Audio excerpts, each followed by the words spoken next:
Paris-based band Lucien and the Kimono Orchestra has made a name for itself on the French music scene, honing a jazz-funk style bordering on pop and electro. Lucien Bruguière, the composer behind the project, was supposed to join me in the France 24 studio to talk about his latest venture, a personal instrumental piano album called Piano Matinée, released in January. But due to the coronavirus pandemic, I caught up with him from my living room.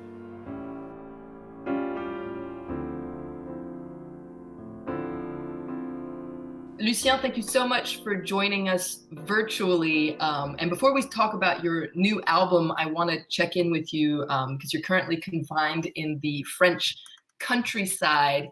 How has the lockdown affected your musical projects? To be honest, it's getting more ambient and super simple, and it's I'm working on layers and stuff like that, rather than the more dynamic music I get to be doing on a usual basis. I didn't get to bring a lot of gear with me, so I get to compose with a really restricted instruments, which is a little keyboard, which I actually brought. It's here, so it's super small. So me as a musician, I'm used to compose with a lot of instruments, and here I'm restricted with this little minimalistic gear. And have you had to cancel any concerts or festivals because of the pandemic? Yeah, I did. Fortunately, our major gig, which was at Maroquinerie on the 5th of February, I guess, was we had to cancel it first because of the strikes in France.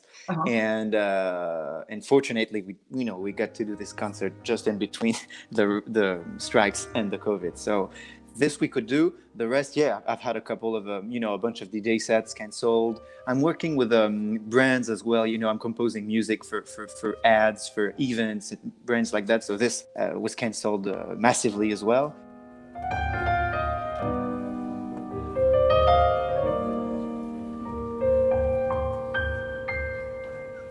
So up until recently, you've been known as the leader of Lucien and the Kimono Orchestra. And in January, you decided to release your solo album. So this perfect album to listen to in confinement, Piano Matinée. So it's just you and your piano. What inspired you to go solo? It's been a solo project since the beginning. At first, I was literally alone when I started Lucien and the Kimono Orchestra, but the music tended to be so live-ish that I had to bring musicians around me, which was fresh air as well as more possibilities for the live. So, but I composed the music on my own, and we just emphasized on that for the piano album, since I was literally alone in front of the piano. And it's a very personal album, Piano Matinée. You really let the listener into your musical intimacy, and it's also a personal album because it's an homage to your grandfather. Why was it important for you to pay tribute to your grandfather on this album? I started thinking about this album a year ago, more than a year ago, and I was kind of idle, so I started playing more and more piano, which wasn't my specialty at all, and I started gathering tracks, and naturally, I thought about this grandfather that I lost around 10 years ago, 15 years ago, just when I was starting making music. And he was a amateur pianist, but he was super skilled. I'm not saying that because it's family. He was acknowledged as a super great pianist, but he never made it. He never made a career because he started his professional life during World War II. And long story short, he couldn't, the plans got messed up. His plans of being a pianist got messed up because of war and because of him being kind of broke. So he became a dentist, actually, which was great for him. And he always kept playing piano without making it pro. I realized a dream he had, and maybe he started it. And I took the relais, I would say. He passed on his dream through you, and you're living it out. Exactly. I like to think about, this movie of Claude Lelouch called Les Uns et les Autres. And it's about three generations of the same family. And the first happens during World War, and their children get to have a better life and start living their dreams. And then the third generation became, they become dancers and artists because of the effort of the parents and the grandparents. Down the line, people that can afford to live some kind of a dream because of the efforts. So. And you mentioned a dream, and you've said in the past that the very idea of this album came to you in a dream. Can you describe it to us? It's absolutely true. I was in India. I get to have this super realistic dream, lucid dream of me talking with my grandfather super casually. He was actually on a piano, and we just get to talk, and he's like, "How you doing? How's your mom doing?" Here I get to play piano all day long, and I don't know. I woke up. I knew it was a dream, but I was super disturbed by such a realistic dream. I never had such a dream like that. So I kept thinking about it, and then this piano thing happened, and it made sense to me.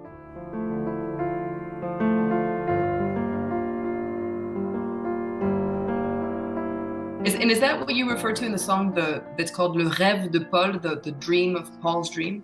It's a double meaning, I'd say, because it was me dreaming of him, Paul, but also me doing his dream, making his dream, being in the studio, recording on a Steinway in an awesome studio, Studio Saint-Germain. It's a legendary studio.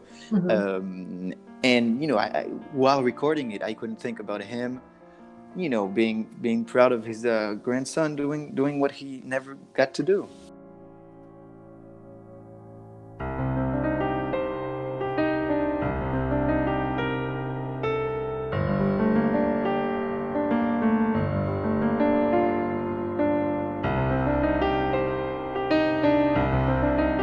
It's a really beautiful album to listen to, and I definitely do recommend it. Thank you. Refinement. And what's interesting about it is it's calm and soothing on the one hand, but there's also something a little bit troubling about it in the sense that it kind of makes you time travel. There's something kind of nostalgic and almost melancholic in the undertone of it. Was there a certain mood that you were in when you recorded it? Immense nostalgia. I mean, that's what's been driving my artistic inspiration forever. Nostalgia, melancholia, and I think this album was almost therapeutic in a way, because I really went to the bottom of this nostalgia mood, and I think I said what I had to say about it, and now it helps me to be creating something on other bases. Once again, the new album I'm working on is not nostalgic at all, because I feel like I've finally said it all after years of trying to find myself and stuff. I said it, so now I can talk about other subjects and exploit other moods for new music.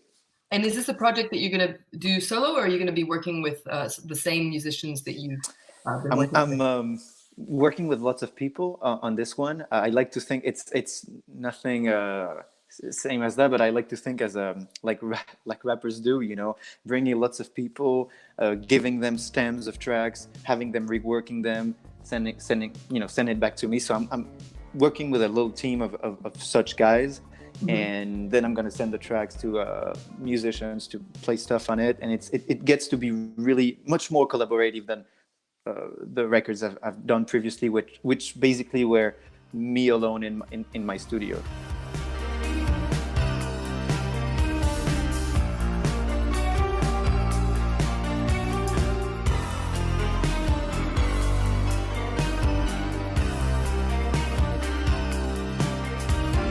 A lot of your work is instrumental, but you do have singers come in occasionally. Or is this going to be something that we'll see in the future as well?